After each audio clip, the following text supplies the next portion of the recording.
Today we are doing a really fun art project. It is art in the style of Mark Rothko. This is the one that I'm going to create today. It could go either this way or the other way, whichever way to decide. Here's some that I did in past years. Let me find them for you. Here's how I did, this is one last year,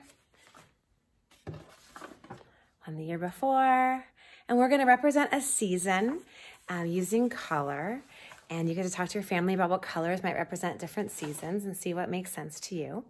And then you're also going to use your calendar numbers and put it all together at the end.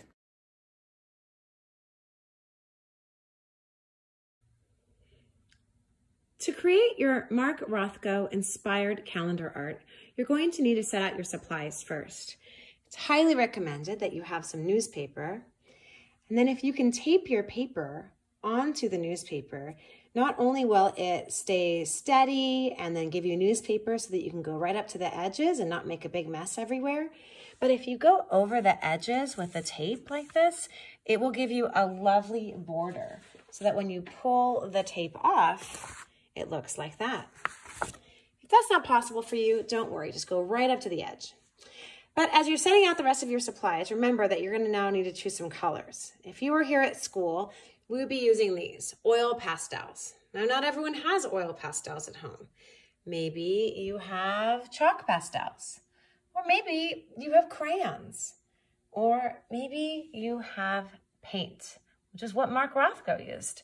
Choose what medium you're going to use in your Mark Rothko art for your color, and then double down on how you use that medium.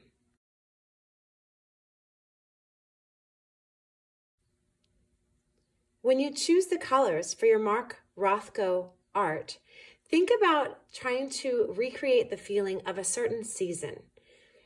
And the way that we represent seasons and colors might vary depending on the person. Talk to your family about what season you want to represent and then what colors might go with that season. Here's what I might choose. For spring, I might choose a bright green or a pink, maybe putting them together. These are some summer colors, some fall colors. You might see some bleeding over, like I might decide to put the yellow over here with fall too. And then some winter colors for me.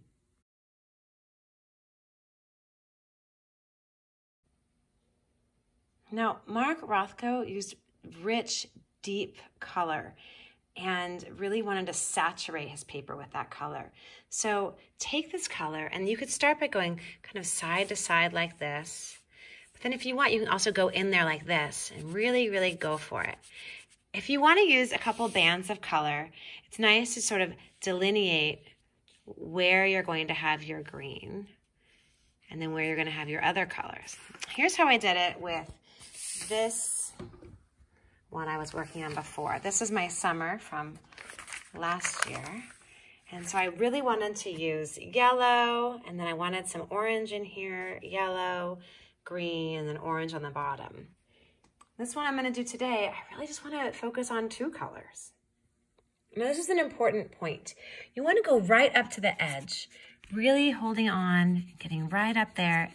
It's a nice thing about having it taped off, if possible, with this painter's tape or masking tape, is that you can go right up to the edge and have a really clean line. If you don't have that, just go right up to the edge of your paper and you can color a little bit onto your newspaper.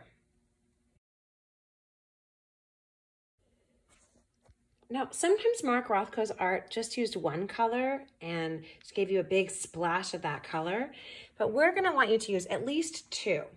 And so go ahead and fill this in with your next color, choose it very carefully, and think about the season you're representing also.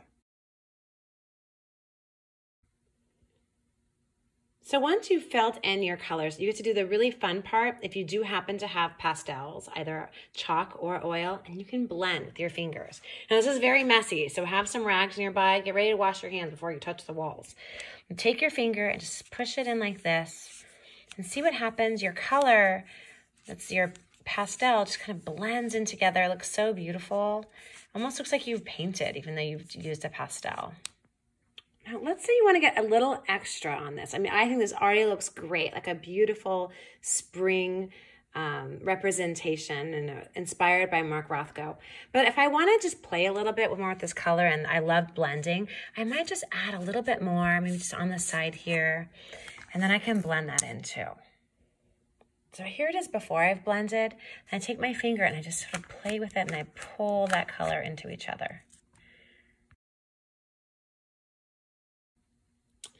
Your last step before you mount your art is to pull the tape off. So voila, there is my art in the style of Mark Rothko. All right, so find your calendar numbers that you mounted on the paper, and then you're gonna take your art and you're gonna glue on the back. White glue is gonna work really well probably with this. Then you're gonna stick it on in a way that works for you.